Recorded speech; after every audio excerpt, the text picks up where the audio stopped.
The tarot is so much more than divination. It's a map of the perennial philosophy, a synthesis of so many mystical traditions that map out the process of spiritual awakening, that illustrate the universe and your place in it. In this video, you'll learn the 3-stage model of spiritual awakening that is echoed through all mystical traditions and secretly illustrated in the tarot. I'll be using visual guides to help you integrate this information. You can download an ebook version of them in the description below. By the time you're watching this video or sometime in the future, there may also be a physical publication of this material, which you will also find in the description below. This is the perfect lecture if you're looking to go beyond basic tarot meanings and into its deeper recesses as a psycho-spiritual technology, to really understand how so many spiritual traditions are connected. If you're already a student of mine, then this lecture will help you understand the model that Tarot Mysticism Academy is based on. Everything in this lecture has been meticulously researched, but at the end of the day, it points to none other than you, consciousness, being. I hope this knowledge helps you achieve greater levels of peace and freedom as it has done myself and many of my students. If you have any questions, please don't hesitate to comment below. Let's begin. A lot of people ask me, Joe, how do you connect so many things? How do you connect so much information, so much knowledge? How are you pulling from all these traditions, like all this stuff? And there are two things that really got me, well, there's a lot of things, but two main things, two main answers. One, my neurodivergent brain. It just does not stop. The hunger just doesn't stop. It just keeps going. So I get very obsessed. But two, the real answer is I built the map within my mind-body system, and I've uncovered the map, and the map is the map. So what is the map? The map is the perennial philosophy. So what's the perennial philosophy? The perennial philosophy is a supposed teaching or tradition that is either invisible or semi-invisible, that is at the center of all possible spirituality, religion, mysticism, thought, all of that. And so the idea here is religions are these sort of leftovers from mystical experience. So everything good in religion, philosophy, it all can be traced most of the time to somebody that has a mystical experience. Almost all the time, not all the time, but the good stuff can always be traced to a good mystical experience.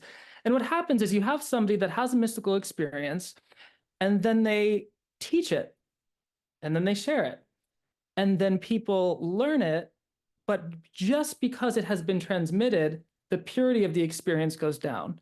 And so they doctrinize it. They write it down. They write all sorts of stuff about it. And as we know with Mercury and Hermes and the magician, the trickster, all language is partially a lie. All language is partially a trick under the illusion of this phantom show of time and space, Maya, all of that. So language will distort the mystical experience, and as it's further disseminated and as it congeals culturally, it degrades and it degrades and it degrades. And then we get people doing all sorts of crazy stuff and killing people and whatever. So the good news is it's 2024. We have pretty easy access to almost all this stuff. And at least for me, and I hope for all of you, most of us live in a place where we probably won't be burned at the stake for learning this stuff. I can't say everyone everywhere, but hopefully we'll get there one day. So we have access to this stuff. We can play with this stuff. And the more you study specifically mysticism, but I would argue philosophy in general, but definitely mysticism, the more you study mysticism, the more you realize how similar all of it really is. And the more you realize how not just historically, culturally, and academically it's so connected and influencing each other, but there's something else that's even better, that doesn't need the backing of rigorous academic tracing from this thing to that thing. So something like tarot is the perfect example of an artifact that went through various groups of people that were doing this exact thing. And they were either looking for the invisible connections between mystical traditions or the visible historical academic connections, or they were just claiming connections that don't exist. And they're all valid. So the tarot traditions that we work with today, Rider-Waite-Smith and Thoth, the two most popular decks in the world, both come out of a group called the Hermetic Order of the Golden Dawn. And they were a group of rich magicians with enough time on their hands to do some really wild stuff. And they weren't the first. They were just one of many groups that have done this type of syncretic perennialism treatment of mysticism. But what they did was they took all of these different traditions and packed them all together and created an initiation practice with it. So yeah, so all of these things are so connected. And when you have the map, the model makes it easier to understand. When you read a book like let's say you read Book of Thoth, Aleister Crowley, or you read Pictorial Key to the Tarot from Arthur Edward Waite, or you read Paul Foster Case's The Tarot, three of the best books that on tarot ever, by like the real, I would consider like masters of contemporary tarot, in my opinion. When you read these books, they pack so much information and they pull so many different systems together, but they do it in this very slippery, poetic way. And that's exactly what people have asked me. Joe, how do you just like slip and slide through all these ideas? It's the model. It's understanding the model and having a comparative approach to all the information, so that what ends up happening when you compare enough information, you compare enough models, the symbols and the cards and the meanings and the references, religious, mythological, archetypal, numerological, astrological, they start to suggest things that are not any of them, as maybe Kant would say, things in themselves. These things that are, you can't directly experience, but you can put out to communicate through symbolism or words or ideas. And when all of these signifiers, when all these symbols and correspondences point to these more invisible things, it's just such a deeper apprehension of what's really going on here. It's very profound, because you start realizing that it's all kind of saying the same thing, even in its complexity, even in its differences. All these traditions start to say the same thing. So today we're going to explore a map that you've definitely seen in different courses, especially in the level 2 courses. And we're going to kind of explore this together and really try, to the best of our ability, try to look at what are the biggest common denominators between these traditions, and then ultimately, how do they show up in tarot? And what this will do, whether today or 10 years from now, because this is quite a journey, it's very ambitious, is that the tarot will take on a whole new meaning, and you'll be able to see not just what you've studied or what you've journaled about or what you've experienced in yourself, but you'll be able to see in the cards, you'll be able to see in the symbolism, the work of, I think, the human race, from Buddha to the rishis to everybody. Yeah. And that's pretty fun. I think that's very fun. So there's lots of fun stuff here.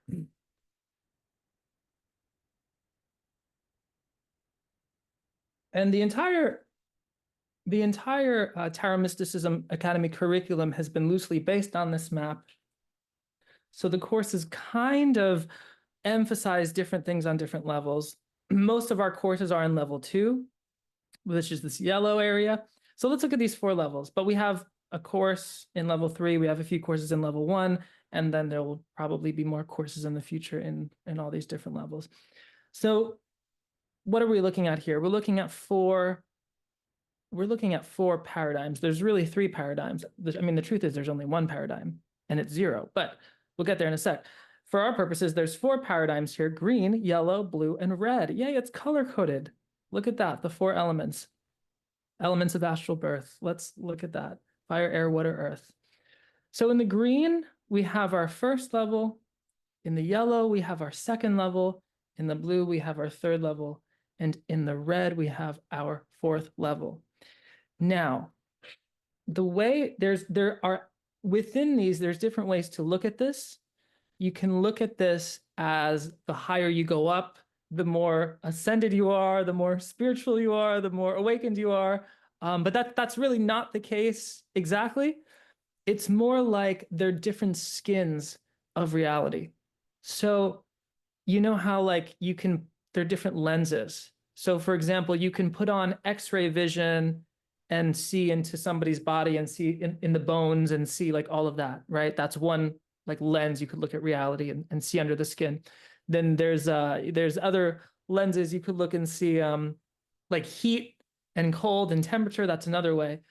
So the way to understand this is almost it's about subtlety and density. So the lower we go in this map, the closer we get to the green, the more dense we're getting, the more manifest we're getting, the more in our bodies we're getting. And if you're in this school, chances are you need to get more in that body. Yes, who needs some grounding? Throw your hands up. I know I do. I don't know who else does. Woo. Yes. And I think one of the things that allows us to explore this so well is the fact that we have some propensity to not be grounded, to be a little bit in the sky and in the astral and all of that. Maybe we have a couple screws loose that are just loose enough to let in that juicy astral ether or whatever you want to call the planes above. Anyway, so being in the green is being in the body, and it is where things are very dense. And as we go up from the green into the yellow, things get more subtle. And as we go into blue, they get so subtle, like literally infinitely subtle. Literally infinitely subtle. That's why we have a little infinite thing in the thought bubble. That's the snake eating its own tail, the Ouroboros, the infinite subtlety, which is literally the moment before the absolute. Nothing but the truth, so help me God, infinite, your true nature, enlightenment, all these things, or nothingness. Depends on how you want to attempt to describe it. So we go from subtlety to density, density to subtlety. And the tarot, as we are studying, is a map of this path, is a symbolic map from dense to subtle. So in the context of this lecture, we're using tarot as a map, not as a divinatory tool. But in studying the tarot as a map, you will see how the divinatory contents of tarot is derived from its mapping, from what we talk about here. And all of its meanings come out of this perennial philosophy. So let's explore these four levels, these four levels of density, subtlety, they're almost paradigms. And I think paradigm is a good word to use for each of them because they're so different that the way you operate on one paradigm is not the way you operate on another paradigm. If you try to operate on paradigm 4 from the way you operate in paradigm 3, it won't be pretty at all. It'll be very strange. So let's start with our green paradigm, which is what I call the mechanical plane, but the best way to understand it is the outer duality of our normal waking physical experience. What you're experiencing now, you can see a device, you can listen to my words, you're in this world, and all of that. You brush your teeth in the morning, you pay taxes, your friends come and go, we experience life, holidays are over, and and then when you get to a certain age, you only start seeing your friends on some birthdays and some holidays, and it just gets sad. No, I'm just kidding. But just life, just how it goes, ups and downs, and yeah. And so that outer duality. And there's a richness in the density of outer duality because there's always something knocking into something else. Something interacting, sensations, all of this stuff. So outer duality is everything without. Outer. It's the world as you see it. And the general idea is like, I am in this world and I am doing something in this world. And I don't know how I came in here. Or maybe I do know how I came into this world, but maybe I'll go out of this world. That's the paradigm. And if I leave this world, I'll go somewhere else. I don't know. Maybe I'll go to heaven. Maybe I'll reincarnate. Maybe it'll be nothingness. Maybe it'll be, who knows? But there is a world separate from you. You're in the world. There's an inner versus an outer. And the cards that illustrate this paradigm is all of these. The world. Oh, look at that. It's the world. Very simple. The world card right there. And the moon and judgment and the tens and to some degree the nines.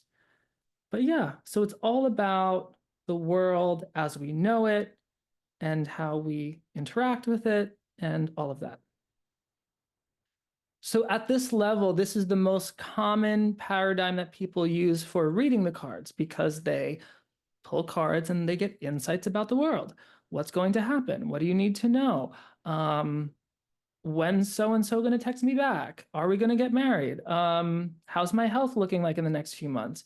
These questions that, not that everyone asks these, but like, how do you get paid? How do you get laid? How do you stay unafraid? How do you enjoy life's parade? These are the things, they're mostly in this plane. And the paradigm is, I am in this world and I'm experiencing these things and life is knocking into me and I am knocking into life. And how do I enjoy it more? How do I get more pleasure, less suffering, all of that?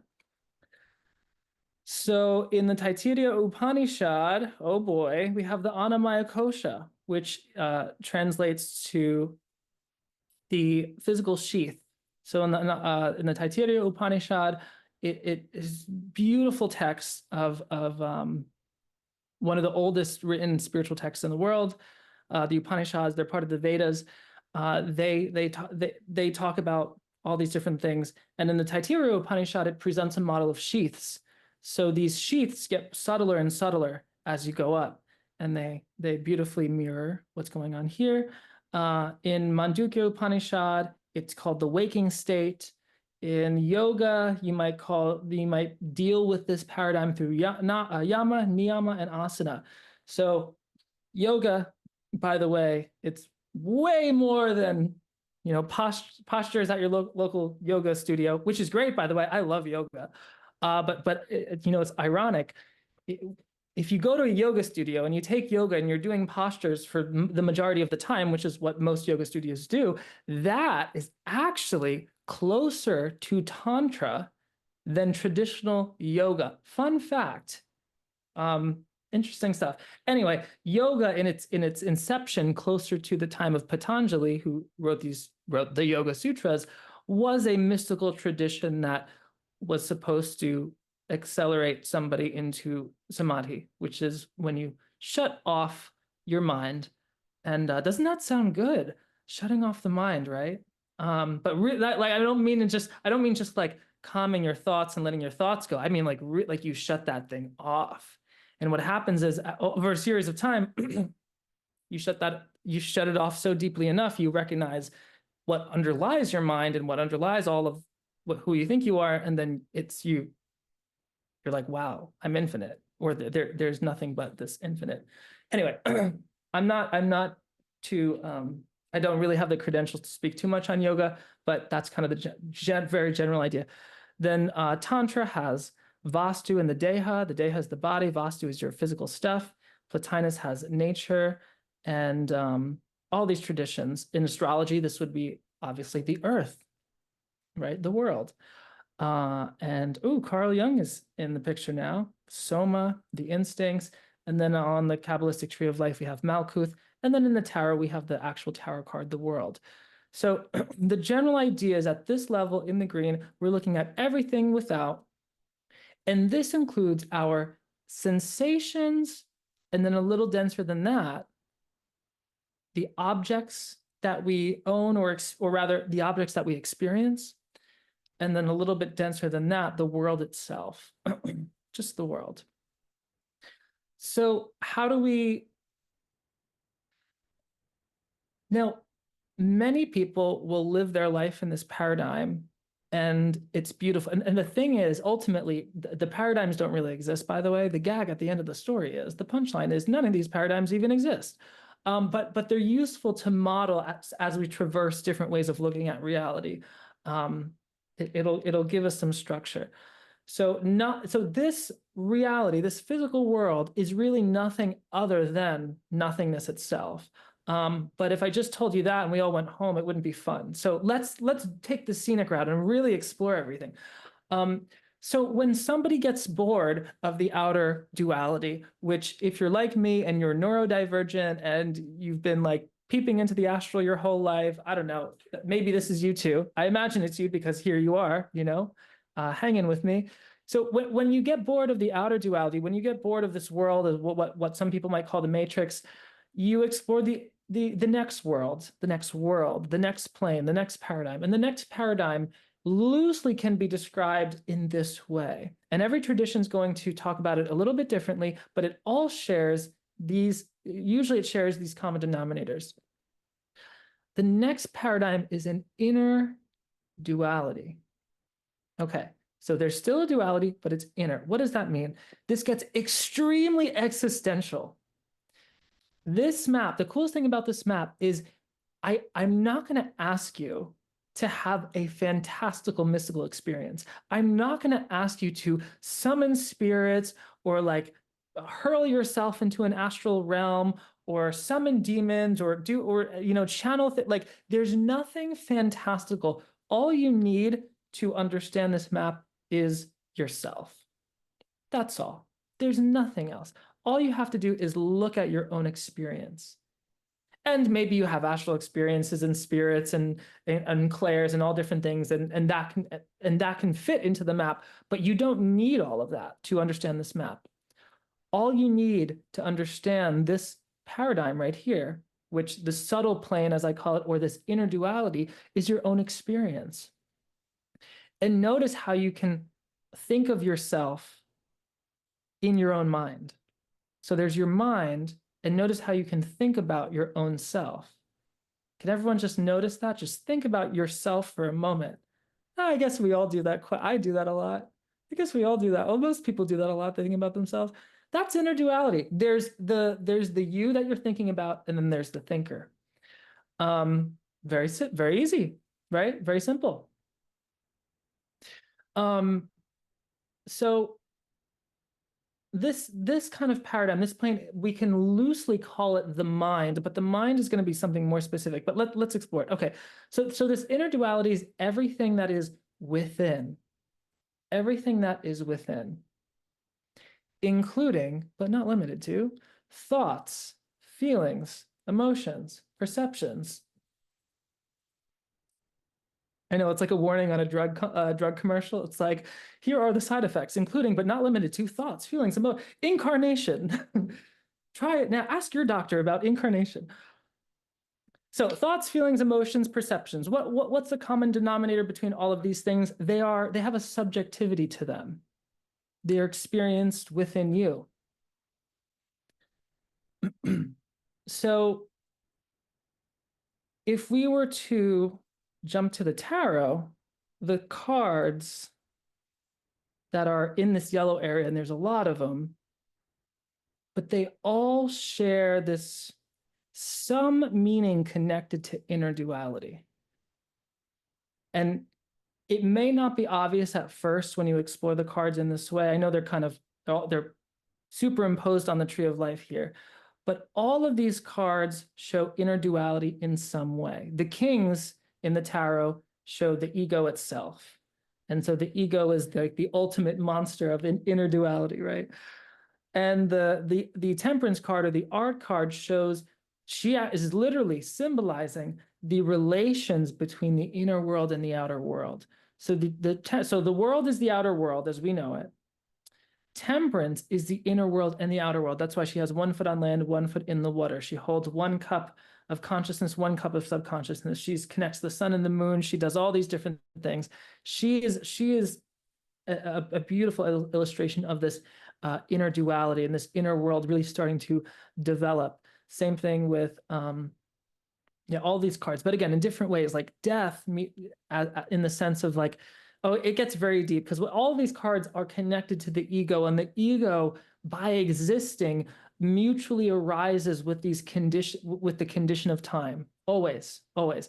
Ego and time are sometimes the same thing, but ego and time, ego and separation, ego and division, the inner versus the outer world, me versus the world, karma, anything where you're moving as an entity throughout something else, and there's a contradiction between what is maintained within and what is changing without. And all of these cards here somehow suggest that contradiction of an illusion of maintenance, which is the ego, and a world of constant change, which is reality. And so a lot of these cards here have to do with some level of attachment, dealing with attachment, letting go of attachment, death, the tower, the traumas of having to let go, and the wheel of samsara. All of these things have to do with navigating that internally in some ways. And as you take different courses with Tarot Mysticism Academy, you'll explore these cards in depth and understand that. But so this is all this inner duality. So in the Taittiriya Upanishad, we have a couple things. We have Pranamaya Kosha and Manomaya Kosha. So the Pranamaya Kosha is the energy body. Manomaya Kosha is the mental body. So Pranamaya Kosha is the energy body, and it is very much connected to the breath. Similarly, in the yogic tradition, this is where you're doing pranayama, when you're breathing like,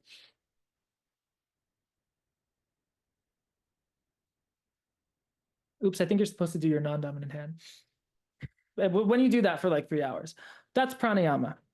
Pranayama is breath work, and it's a stage. So notice how we're going in yoga, we're going from asana, which are postures, physical postures, to breath, which is not quite the body, but something still related to the body, but more subtle, right? See, we're getting more subtle, body to breath. Same thing with Taittiriya Upanishad, Annamaya Kosha to Pranamaya Kosha, the energy body. So in Mandukya Upanishad, this is well, actually, let's go to Kabbalah for a sec.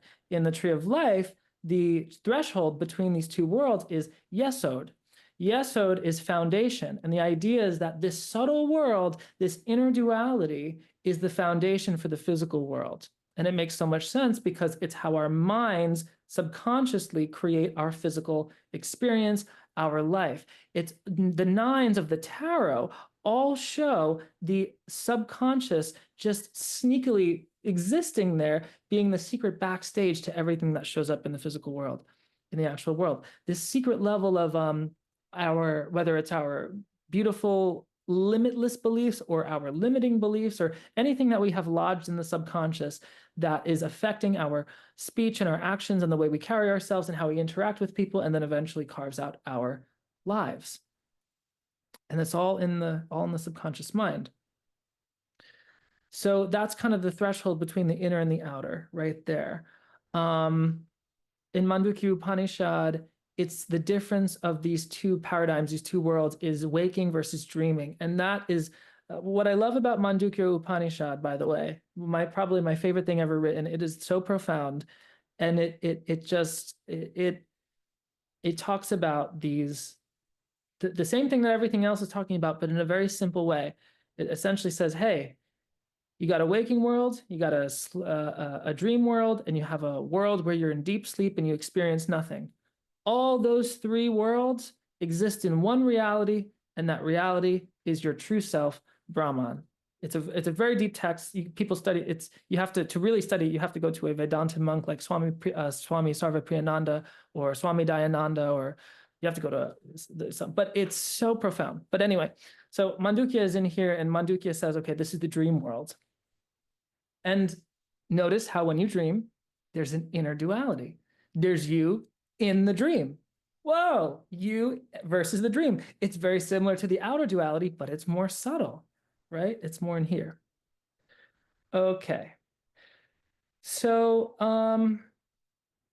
this is loosely what Plotinus might have called the soul. Plotinus, by the way, is a philosopher that lived around the first early centuries of the Common Era, 200 or 300 CE or so.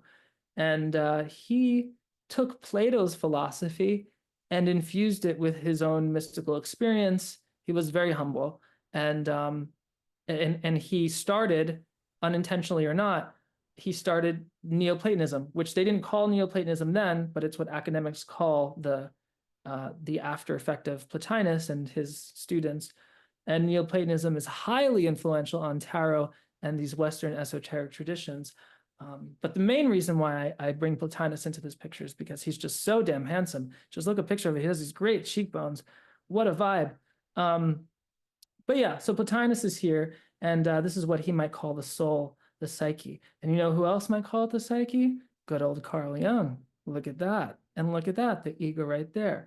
So you're seeing how Carl Jung's ego, the psyche is right here, by the way. Carl Jung stretches the psyche from just at the bottom psychoid to a top psychoid. And the psyche kind of is this is where you can become aware of things. It is the range of what you can become aware of. And it is centered on this middle paradigm, this inner world. But it bleeds down into the physical world as well, because we can become aware of our bodies. And it bleeds up into the second paradigm as well, which is what leads into the archetypes. But more on him later. If you've taken Esoteric Tarot course, or you're going to take Esoteric Tarot course, if you take Advanced Kabbalistic Tarot training, which now is called Kabbalistic Tarot Initiation for the pre-recorded version, you'll study this Tree of Life, and you'll study it very well. You'll know it, and it'll bring it all together. But in the Tree of Life, 6, Beauty Tiferet right here, that is the place of the ego, this yellow sphere right here, which is the kings, the 6s of the tarot, and the sun right here in astrology. So the main thing to know about this plane is it's all about this sense of I, this ego, this inner duality that is in the inner world. Now, when we look at this as a level of personal development, there's a very important thing that happens here. When we enter this inner duality, when we enter this subtle plane, what most people tend to do, in my experience, from all the clients I've worked with in varying capacities, students and coaching clients and whatnot, and very much myself, what people tend to do when they're in this inner duality, in the subtle plane, is they start to become way more clear on what they want. Way more clear. And that's, by the way, when I bring people into the school, the first thing I ask is, if you had a magic wand and you could wave that magic wand, what would you like to have? If you could have anything that you'd like to have, what would you like to have? So in this subtle plane, because it's so focused on the mind and the ego and the sense of I and the subjective experience, there's a natural clarity that can arise in a person when they're working on this plane.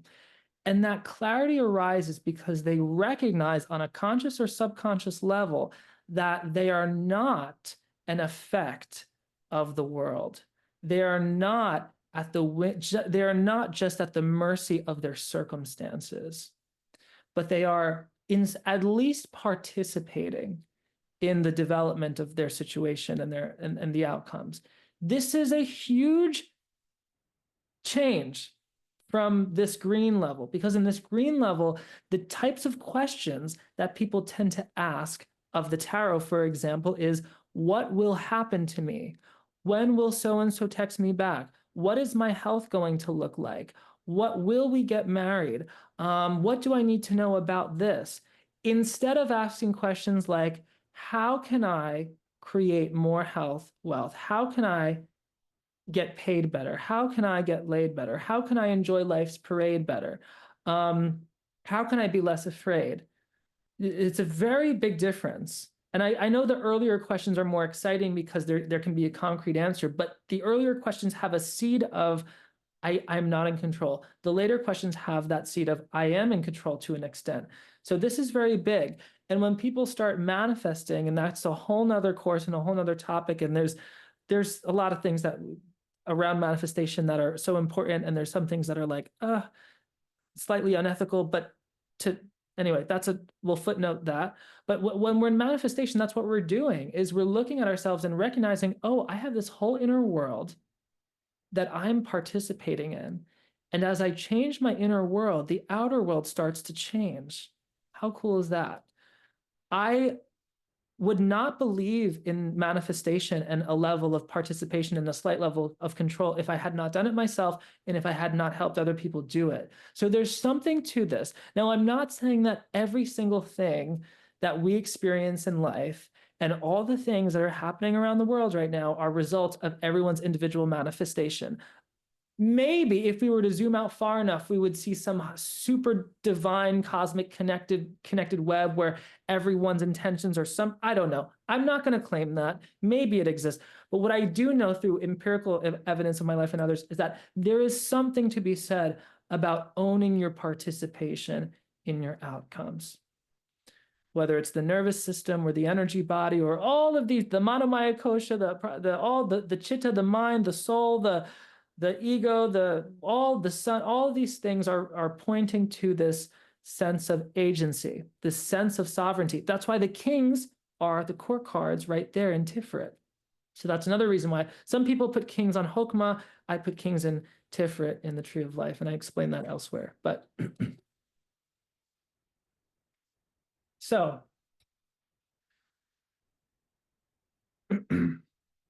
that is our second level.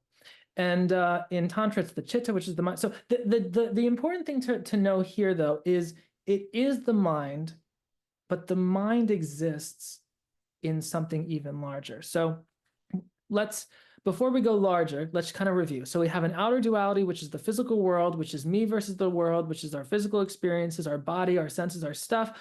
The tarot expresses this through all these cards in the green area, the tens, especially the world card, and then the moon and judgment express it in their own way.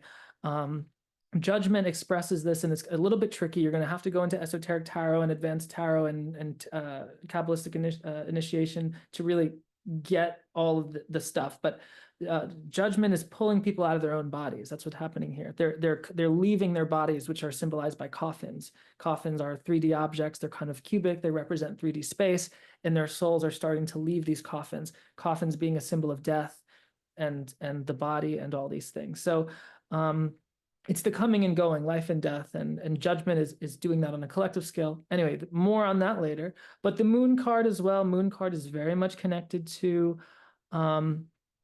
the body and how the body is reacting from millions of years of evolutionary development. That the literal moon card is a symbolic illustration of our evolutionary past, going from building towers behind that to domesticating wolves behind that to what developed into wolves, which are these, not reptilian, but more closer to the sea, because all life developed from the sea, and then going into the waters of the deeper unconscious itself. And then there's the world here. And then the cards of the second paradigm here, which are focused more on the inner duality, are things like the Hanged Man, which is stuck between two worlds. There's literally an inner duality in his mind, and then an outer duality of the T, the Tav, the Tau cross that he is hanging from, the devil, the tower, justice, temperance. All of these cards show either a transformation or a dynamic tension between two things. And that dynamic tension we could understand as the ego and that which is not the ego. So in Carl Jung's sense, that could be this ego versus the shadow, persona versus the shadow, ego versus the anima or the animus. It could be all different things.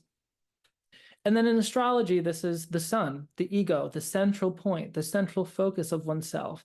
And around the sun are orbiting these planets, which represent aspects of our psyche. So inner world stuff, love it. Okay.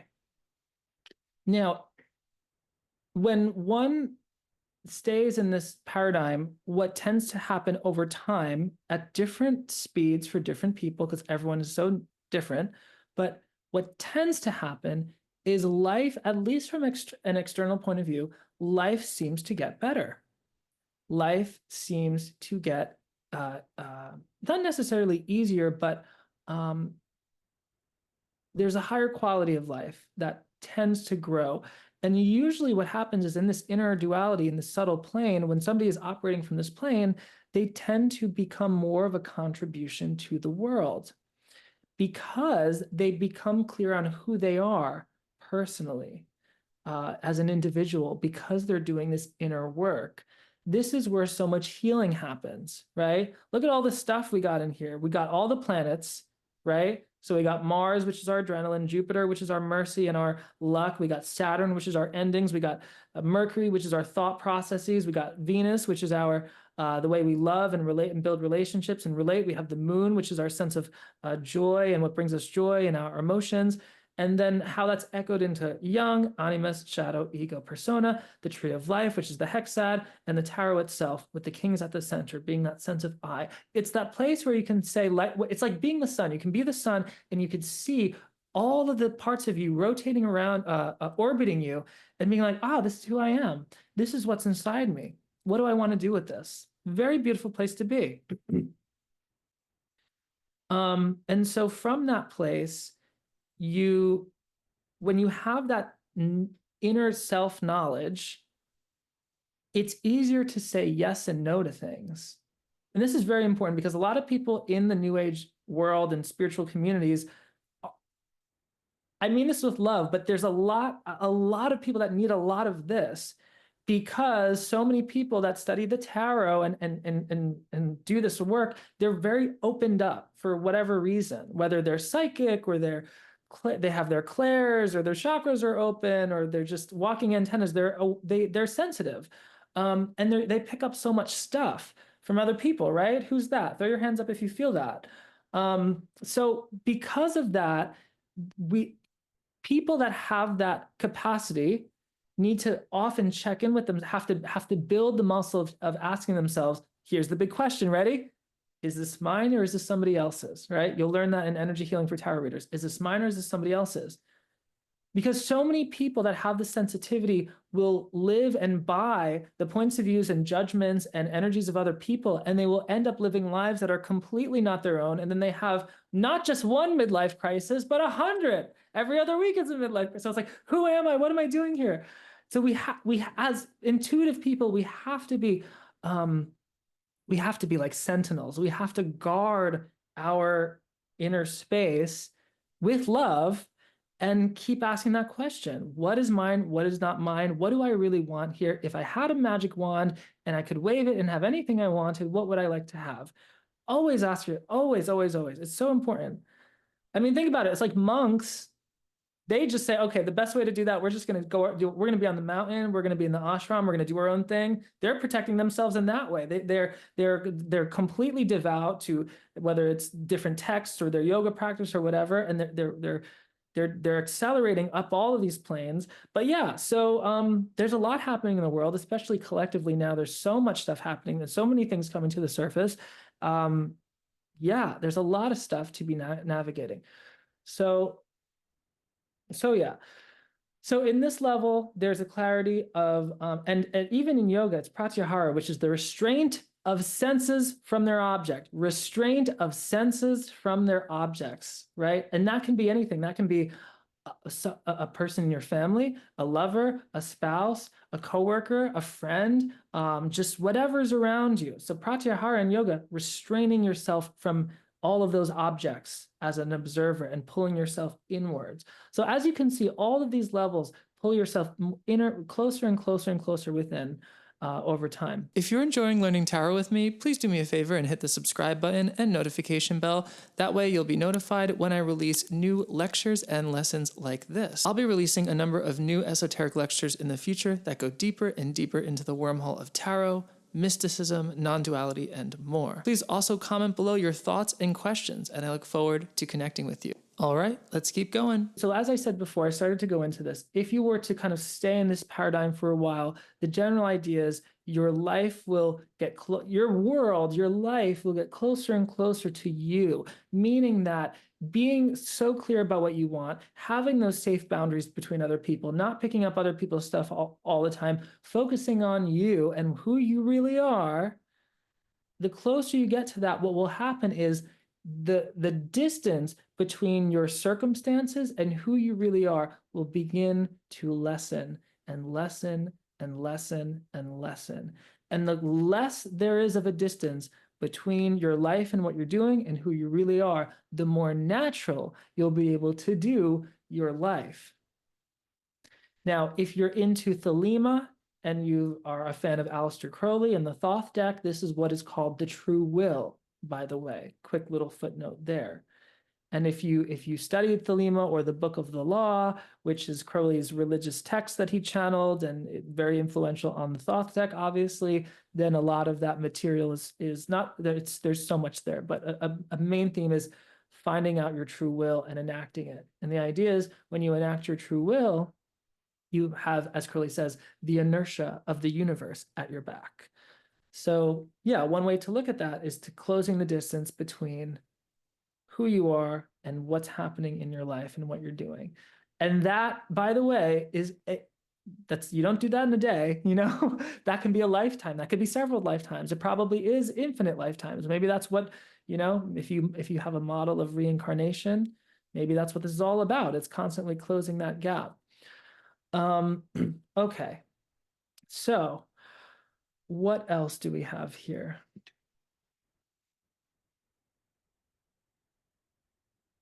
If you have any questions, I want you to like write them down somewhere, and then I'll say at some point, like, let's go through questions, and then I want you to paste your question into the chat and we'll do like a rapid fire.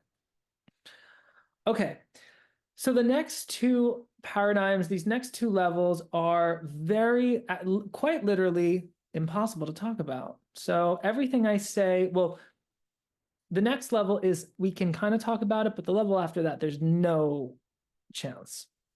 So keep that in mind. The higher we go, the more language will be clunky to carry these ideas. And so because of that, it can be a little dangerous, because this is where people can start taking certain things that are said or certain texts or certain books and trying to bring it down into this yellow paradigm, into this inner duality, and make it something that it's not.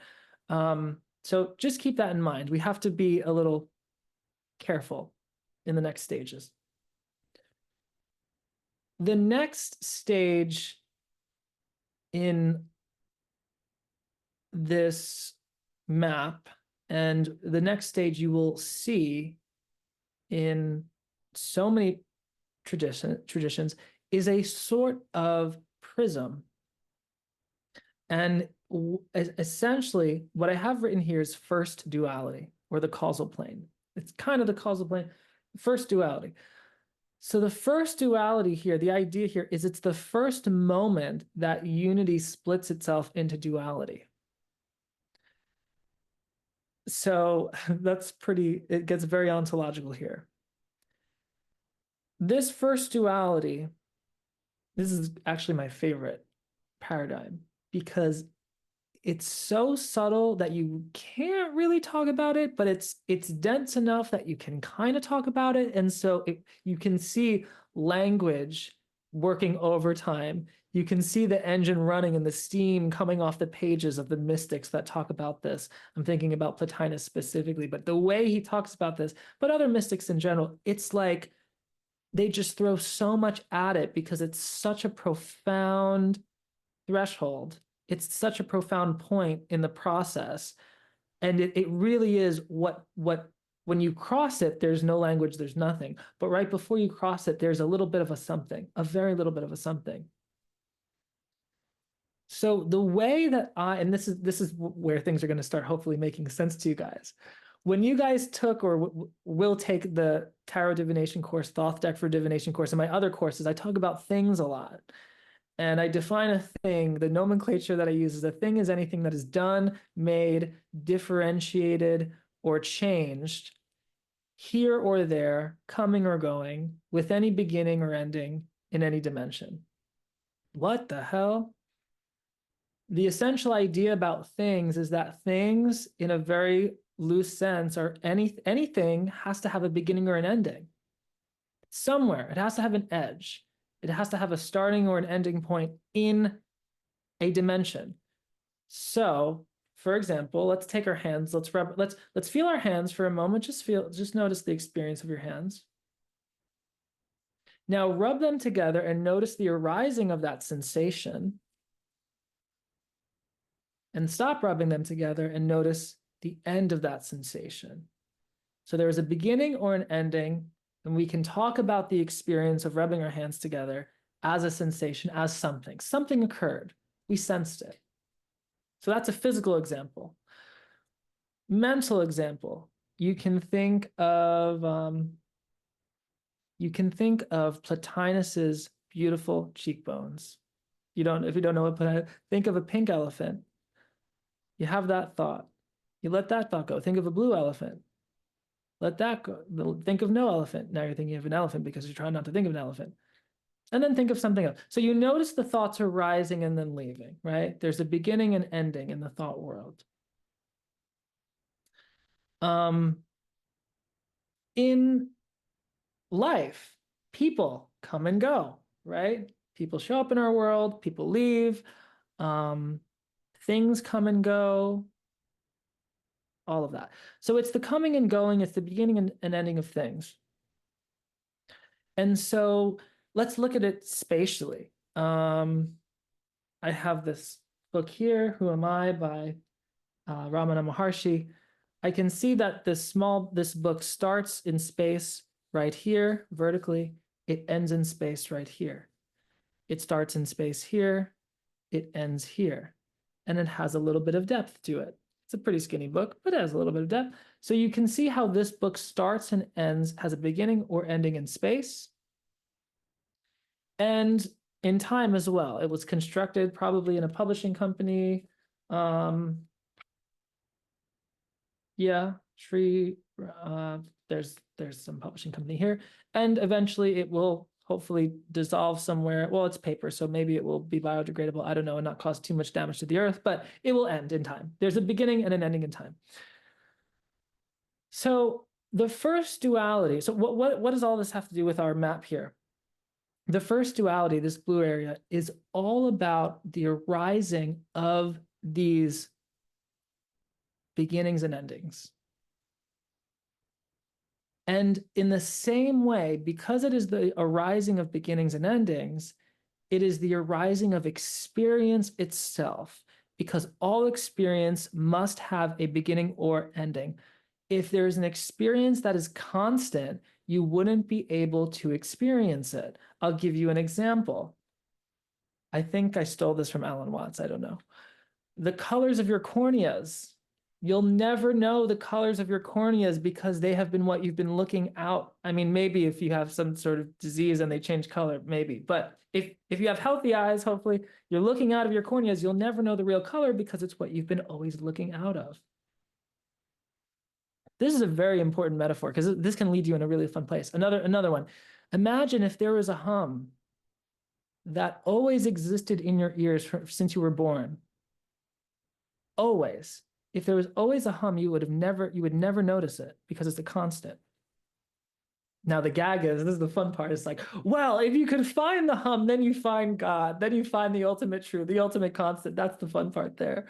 Like, but literally that's what mysticism is. It's the search or the development of a relationship or an awareness of the constant, the ultimate constant. But that's the red area. But do you understand now why we can't talk about it, why we can't experience it? Because if it's truly a constant, you won't experience it.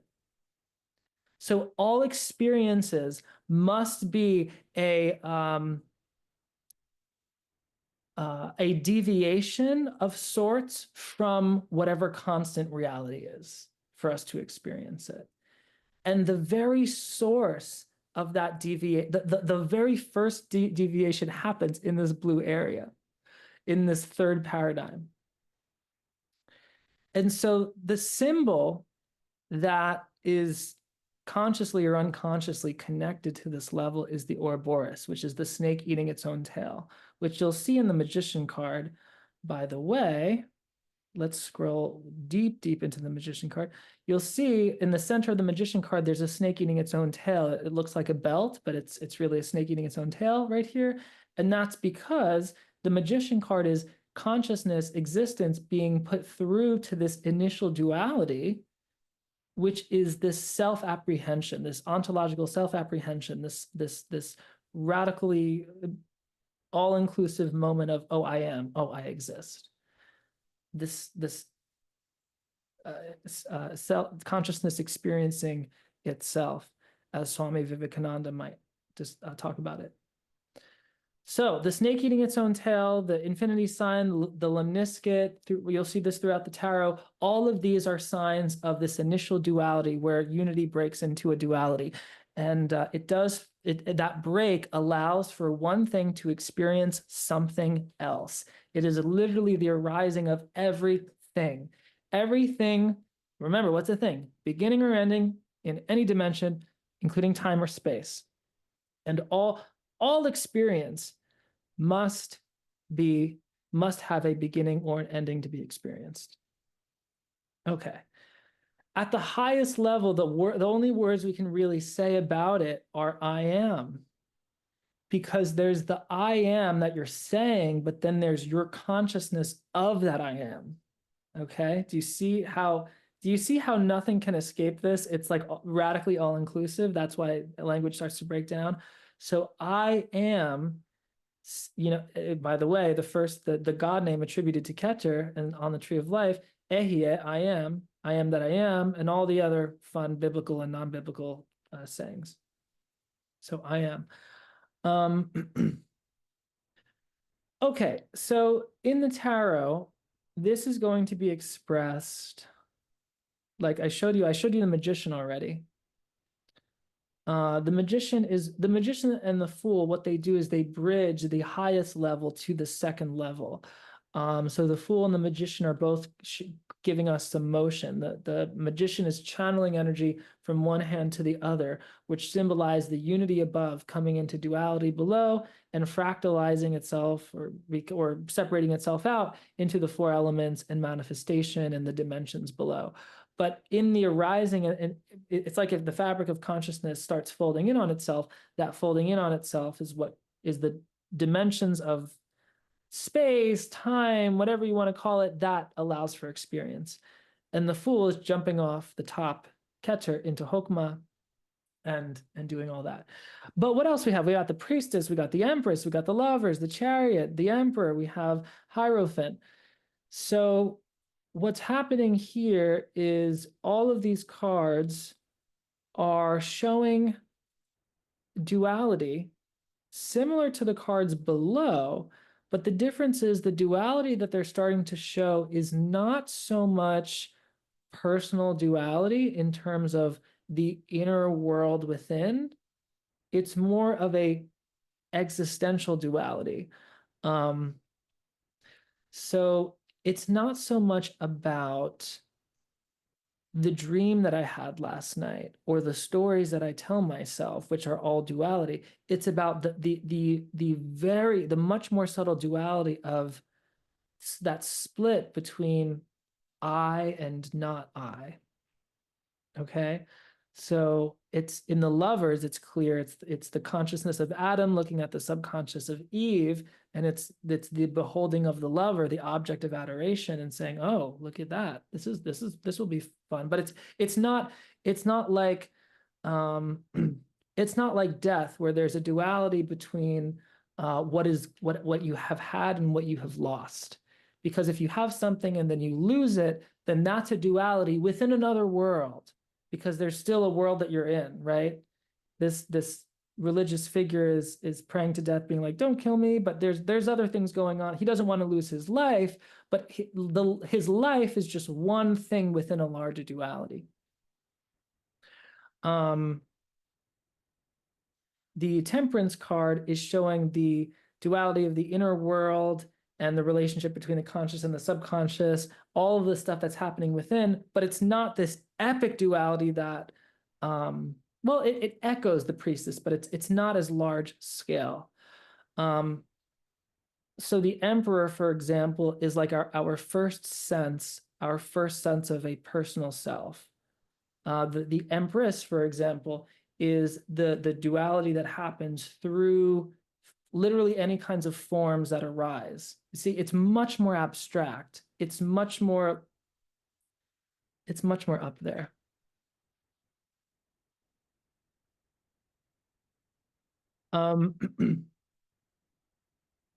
But I would say, yeah, it's pretty epic. So let's back up from the tarot. Let's look at some other stuff, and then maybe we will return to it.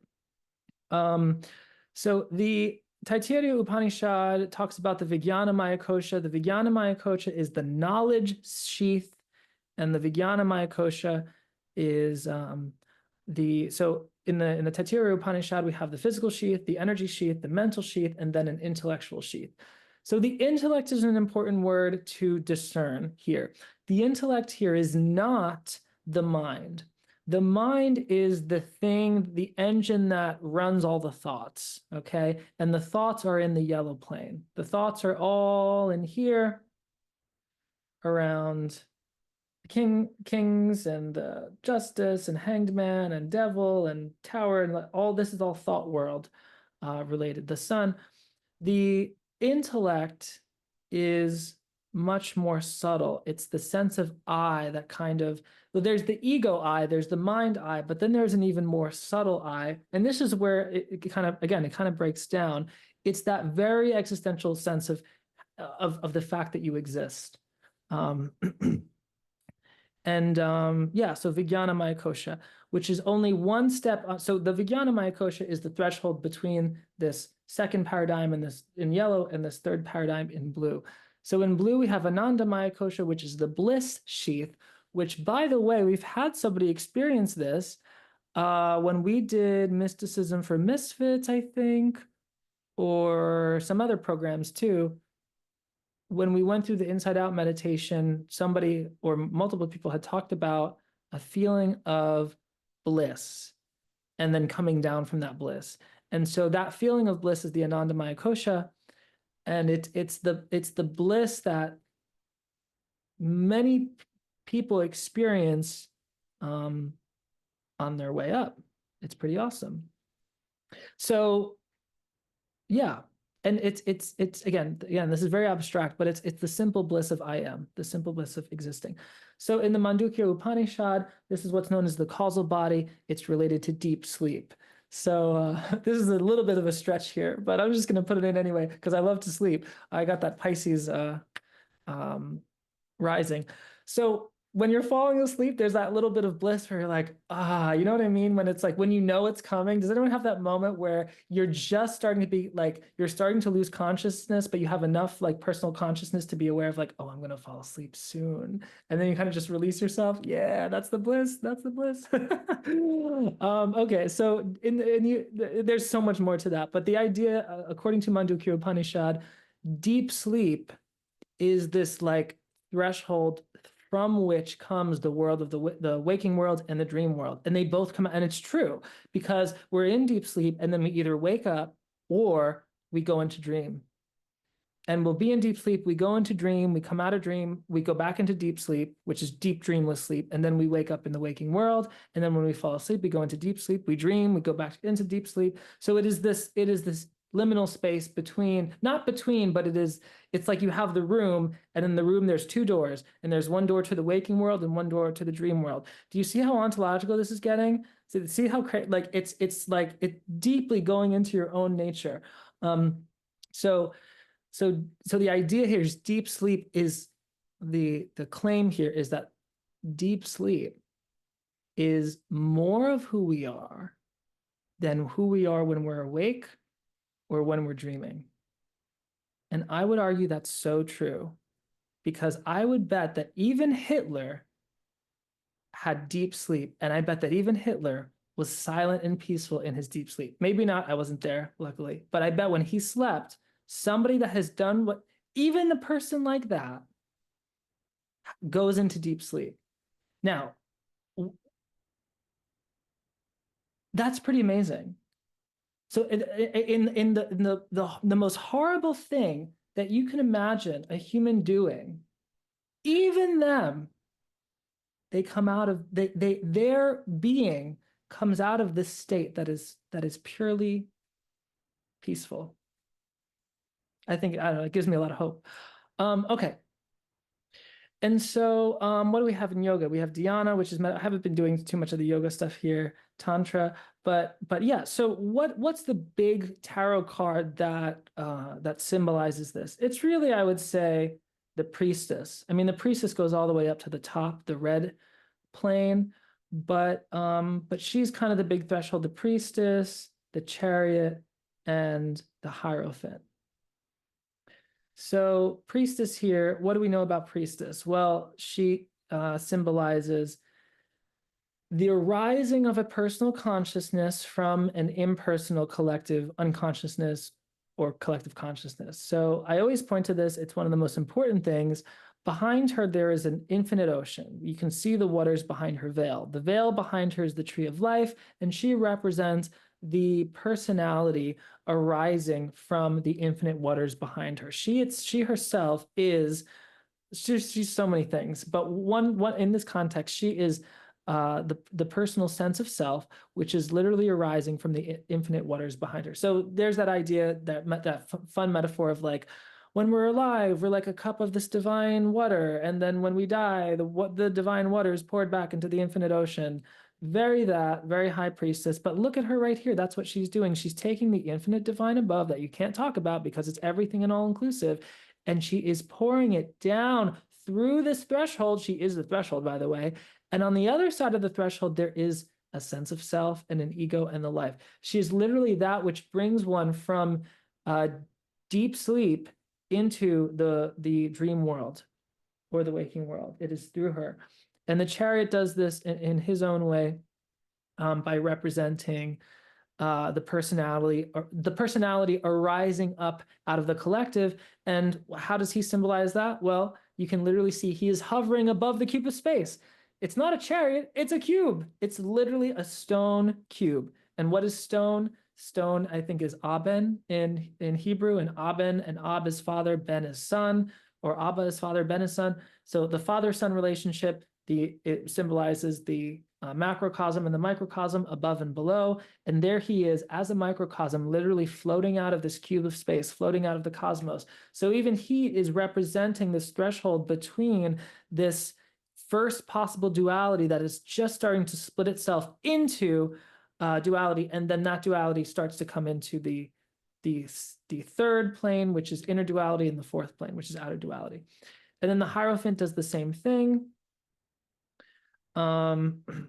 through his hand of benediction and other symbolism, as above, so below. There's a part that is revealed, there's a part that is hidden, and he is the nail, the Vav, the nail that connects the microcosm and the macrocosm. So all these cards are showing us how the microcosm is connected with the macrocosm. What is the microcosm? It's us. It's our souls. It's our experience. It's us here in the world, our local consciousness, the space between our ears, the part that says, I exist. And that comes out of the macrocosm, which is the universe itself, which in this map is the Ouroboros, which is the nature of the universe to say on a macrocosmic scale, I exist. So that on a microcosmic scale, we can say, I exist. It's a little bit of the cosmic hollow back girl, the reflections. Okay, so the last thing we will look at, so as you can see, it's very hard to talk about this level.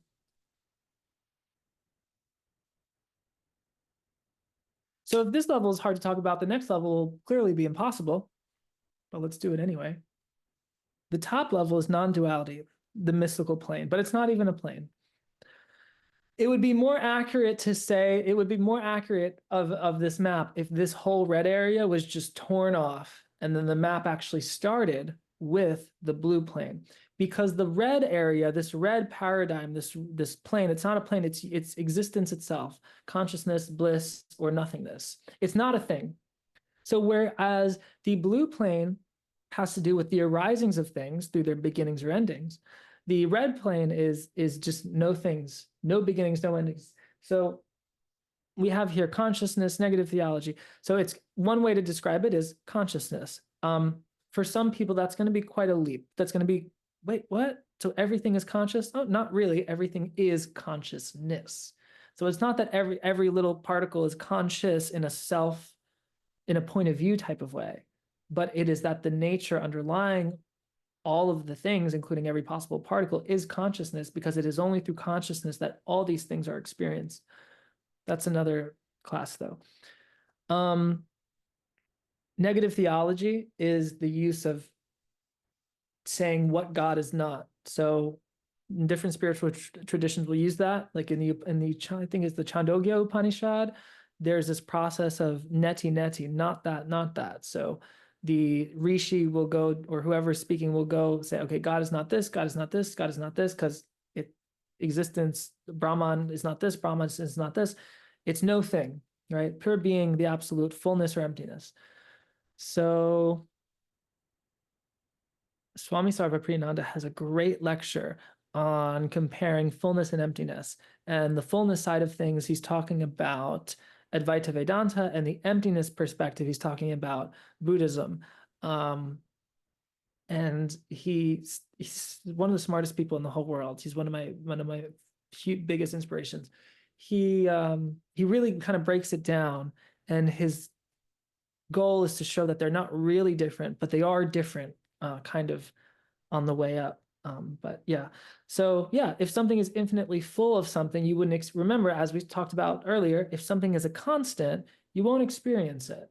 So if there was some substance that the universe was infinitely filled with, and there was no place in the universe where that substance was not, could you even say that the substance exists?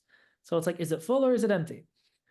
And so all these traditions are going to talk about different things, different labels that kind of point to this. So obviously in the Upanishads, the big word is the Atman, which is the self. And the claim of the Upanishads, and specifically the Advaita Vedanta tradition, is that it is your own consciousness, which you are, is all of that. So they have the Mahavakyas, like thou art that, and other big ones. You are Brahman, I am Brahman. So that's a big one. In yoga, it's samadhi, which there's multiple samadhis, but the general idea of samadhi is that place where you've really shut down the mind, and the only thing that is left is the purusha itself, is consciousness, is this unity. In tantra, this is chit, consciousness. Chit is also used in the obviously all these traditions that kind of stem around Upanishads, India. And then the Plotinus would just call this the one. Yeah, so let's scroll down a bit.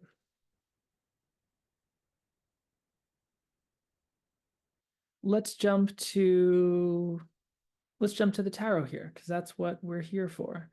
The tarot will show. So the thing with the tarot is, in a way, the Fool shows this ultimate nature that we are. And the reason why it's a fool is because the Fool implies ignorance. And there's two ways you can look at the Fool here. There's the ignorance of the aspirant before initiation, where the aspirant does not know anything and is going through the initiation to gain the knowledge. But you can look at it on the other end, where the ignorance is not because the Fool doesn't know anything, but because the Fool has no experience of manifestation. And so it's actually a spiritual state that the Fool is in, being completely untouched by all the horrors and glories of manifestation and incarnation. So you can look at the Fool from either end. But the general idea is the Fool is zero. It's no thing. And the Fool reflects below the essential nature of the Ein Sof. Ein Sof in Kabbalah is nothingness, and there's three veils of nothingness. You'll learn about this if you haven't yet, in Esoteric Tarot and Kabbalistic Tarot training, initiation, and other things. But yeah, so there's the Fool reflects the ultimate nothingness below. So the Fool is the entrance of this nothingness, which is the red. Literally, there's nothing up here, into that initial sense of existing, which is in the blue. And the Magician is as well, though the Magician is technically the next stage of it. And the Priestesses as well. So in the tarot, if we were to explore this nothingness symbolically, if in the priestess, for example, it would actually be behind her veil. It would be in this infinite ocean. But to be very precise, it would be so deep in the infinite ocean behind her that we wouldn't even notice it's an ocean anymore. We would be completely submerged. So much so there would not be any me anymore. There would be no us. There would just be existence. And that in the Fool, this is symbolized by the white sun. You ever think, like, why is that sun white, but the background is yellow? The white sun refers to Keter. The color of Keter, the first Sephira on the Tree of Life up here, is white. And Keter is the monad, the singularity, the oneness, the unity, the crown, above the mind, super rational. And it is from that the Fool takes his journey. So the Fool and the Magician, they both suggest a movement.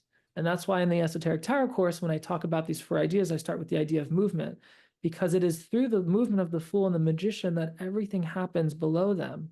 And that very movement is the source code of the whole tarot and the whole universe. In another, you can bring it back to the snake eating its own tail, but it's this very movement that is the will of the universe to become. And so what happens is, at this level, the paradigms start to collapse. The Swami Perennial talks about these 3 paradigms, 3 ways to view the universe. You can view it as God created the world, you can view it as God became the world, or you can view it as God is the world. But when you recognize that the movement of the Fool and the Magician create this whole process, and their movement is what is echoed throughout the rest of the cards, that movement becomes the very nature of reality.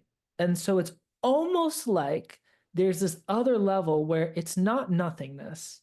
It is nothingness in its infinite nature to become. And so if you were to rise at that nothingness would spit you back out into manifestation.